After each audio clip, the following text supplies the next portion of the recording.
노력을 한 죄, 사기를 당한 죄, 상을 받은 죄. 도대체 앤 해서웨이는 무슨 잘못을 했길래 이렇게까지 조롱받아야 했을까요? 데뷔작부터 앤은 순탄치 않았습니다. 17살의 코미디 드라마 겟 리얼로 처음 카메라 앞에 섰지만 드라마는 혹평 속에 조기 종영을 했고 앤 역시 그 혹평을 피하진 못했죠. 그 뒤로도 오디션은 계속 떨어졌고 기회가 올 듯 하다가도 자꾸 미끄러졌습니다. 그러다 마침내 그녀의 인생을 바꿀 기회가 찾아옵니다. 디즈니 영화 프린세스 다이어리였죠. 당시 앤은 이 오디션만큼은 어떻게든 보고 싶었습니다. 마침 천국의 건너편 촬영을 위해 뉴질랜드로 가는 길이었고 로스앤젤레스에서 26시간 정도 머물 수 있었죠. 앤은 그 짧은 시간을 붙잡고 무리해서 오디션장으로 향합니다. 우여곡절 끝에 도착은 했습니다. 그런데 문제는 그 다음이었습니다. 면접을 보는 자리에서 의자에 앉자마자 넘어지고 연기하면서 말도 제대로 못하고 긴장으로 잔뜩 굳어버린 어리버리한 소녀 그 자체였죠. 근데 여기서 뜻밖의 반전이 생깁니다. 감독 게리 마셜의 눈엔 그녀의 어설픔과 당황한 표정, 그 어리버리한 분위기 자체가 영화 속 미아와 너무 잘 맞아 떨어졌거든요. 하지만 이 역할의 캐스팅 후보는 스칼렛 요한슨과 리브 타일러였습니다. 이미 이름 있는 배우를 캐스팅할지 캐릭터와 똑 닮은 어리버리한 신인 배우를 캐스팅할지 게리는 큰 고민에 빠졌죠. 그러다 문득 이 영화의 타겟은 어린 여자아이들이라는 것을 떠올립니다.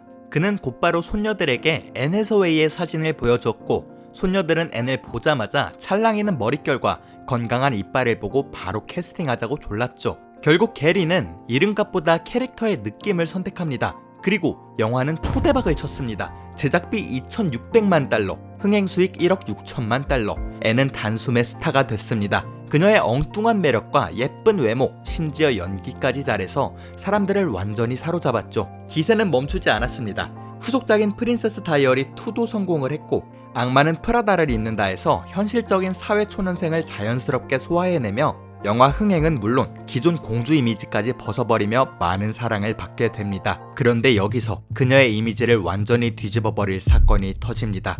바로 앤의 전 남자친구 사기극이었죠. 2004년 그녀는 지인 소개로 라파엘로 폴리에리를 만나게 됩니다. 그는 앤에게 자신은 이탈리아에서 잘나가는 사업가이자 자선활동에도 적극적으로 참여하는 사람처럼 포장했죠. 앤은 라파엘로의 돈보다 그가 보여준 선한 이미지에 완전히 반하게 됩니다. 그렇게 둘은 공개 연애를 시작했고 공식 행사를 함께 다니거나 방송이나 인터뷰에서도 그를 향한 사랑을 아낌없이 표현했죠. 사람들은 공개 연애도 충격이었지만 둘의 화려한 생활에 더 큰 충격을 받게 됩니다. 10만 달러가 넘는 전세기를 타고 해외 생일 파티를 가거나 요트를 빌려 여행을 다니고 월세 6천만 원이 달하는 맨해튼의 초고가 아파트에서도 지냈죠. 끝이 아닙니다. 라파엘로는 앤에게 롤렉스 시계나 사파이어 귀걸이 같은 값비싼 선물을 줄줄이 안겼죠. 처음엔 모두가 부러워했지만 시간이 지날수록 뭔가 이상했습니다. 사람들은 슬슬 라파엘로가 수상하다고 느끼기 시작했고 앤의 아버지는 결국 사설 탐정까지 고용해 라파엘로의 정체를 낱낱이 파헤쳤습니다. 하지만 앤은 아무도 믿지 않았죠. 오히려 라파엘로를 감쌌고 사람들의 말에 휘둘리지 말라며 그를 끝까지 지지했습니다. 그런데 2008년 6월 24일 라파엘로 폴리에리는 FBI에 긴급 체포됩니다. 그는 거물급 투자자들에게 자신이 바티칸 쪽에 특별한 연줄이 있어서 미국 가톨릭 교회 부동산을 시세보다 싸게 먼저 확보할 수 있는 사람처럼 속였습니다. 그 말에 속은 투자자들에게서 거액의 돈을 끌어모았고 그 돈으로 지금까지 호화로운 생활을 이어나갔던 거죠.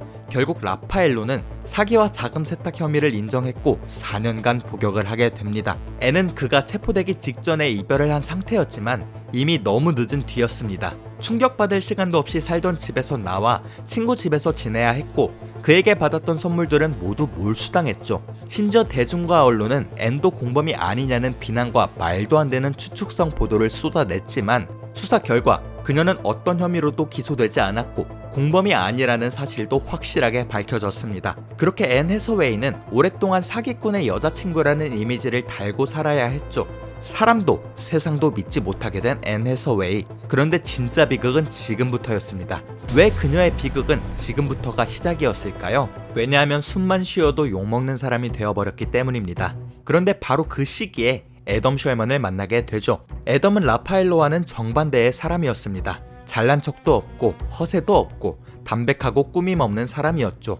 앤은 나중에 인터뷰에서 원래는 혼자만의 시간이 필요하다고 생각했는데 애덤에게 바보처럼 사랑에 빠졌다고 말합니다. 그렇게 둘은 조용하게 연애를 시작했고 앤도 조금씩 안정을 되찾아갑니다. 그런데 이때부터 이상한 현상이 나타납니다. 앤 해서웨이는 행동이 아니라 사람 자체로 욕먹기 시작합니다. 2011년 그녀는 아카데미 시상식 진행자로 발탁됩니다. 함께 무대에 선 사람은 제임스 프랑코였죠. 사실 앤은 이 자리가 부담스러워서 거절했지만 프랑코의 설득 끝에 결국 무대에 서게 됩니다. 문제는 앤이 이 자리를 대충 넘길 사람이 아니었다는 겁니다.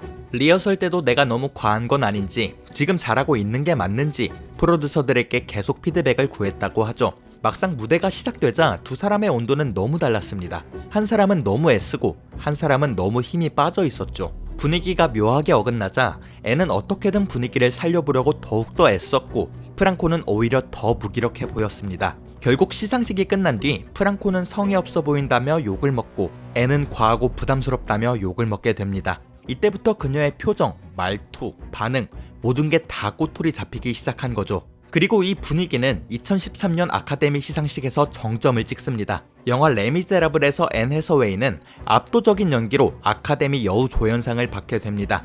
배우로서는 가장 빛나는 순간인데 그녀에겐 축하보단 조롱이 먼저 쏟아졌습니다. 수상소감이 너무 계산적이다. 표정이 미리 준비된 것 같다. 기뻐하는 모습조차 연기 같다며 수많은 비난을 받게 됐고 심지어 입고 나온 드레스까지 도마 위에 올랐죠. 그녀가 입은 드레스가 가슴선이 도드라져 보인다는 이유로 논란이 됐습니다. 앤은 원래 준비했던 드레스가 있었지만 아만다 사이프리드의 드레스와 비슷해서 막판에 다른 드레스로 갈아입었다고 해명했죠. 그런데 해명을 해도 소용이 없었습니다. 대중은 그 설명조차 또 하나의 계산처럼 받아들였죠. 노력을 해도 욕먹고 사기를 당해도 욕먹고 상을 받아도 욕먹었습니다. 결국 아카데미 여우조연상을 받고도 앤 해서웨이는 비호감 배우로 낙인 찍히고 일자리마저 끊기게 됩니다. 그렇게 모두가 앤 해서웨이를 질리도록 싫어하던 시절, 이 분위기를 완전히 뒤집어버릴 전화 한 통이 걸려옵니다. 발신자는 바로 크리스토퍼 놀란이었죠. 모두가 앤을 부담스러워하던 시기, 놀란은 그런 여론을 신경 쓰지 않고